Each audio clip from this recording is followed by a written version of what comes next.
بڑے بھائی بتلاتے ہیں کہ اگر نوکری حرام ہے تو زمینداری کون سی حلال ہے؟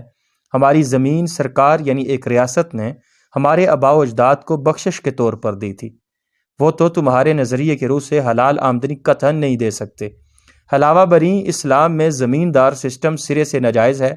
یہ بھی کہتے ہیں کہ ہمارے دادا نے اپنی جائیداد بروئے شریعت تقسیم نہیں کی تھی، ان کی وراثت صرف نرینہ اولاد میں چلی ہے اور مستورات کو محروم رکھا گیا ہے۔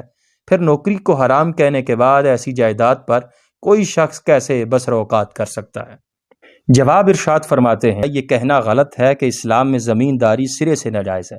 البتہ ہندوستان میں زمینداری کی بعض شکلیں ایسی ضرور رائج ہو گئی ہیں جو جائز نہیں ہیں۔ اگر شرعی طریقے پر آپ زمینداری کریں اور ناجائز فائدے اٹھانے سے بچیں تو اس میں کوئی حرج نہیں۔ جو جائیداد کسی شخص کو آباء و اجداد سے ملی ہو، اس کی سابق تاریخ دیکھنے کا شریعت نے اسے مکلف نہیں کیا ہے۔ اس معاملے میں قرآن کا قانون گزشتہ پر گرفت نہیں کرتا، بلکہ حال اور مستقبل کی اصلاح ہی پر اکتفا کرتا ہے۔ اس کا مطالبہ صرف یہ ہے کہ جب وہ جائیداد اس کی ملکیت میں آئے اس وقت وہ اس میں شرعی طریقے پر تصرف کرے، اور سابق میں جن لوگوں نے اس کے غلط طریقے سے حاصل کیا تھا اور میں غلط تصرفات کیے تھے ان کے معاملے کو خدا پر چھوڑ دے۔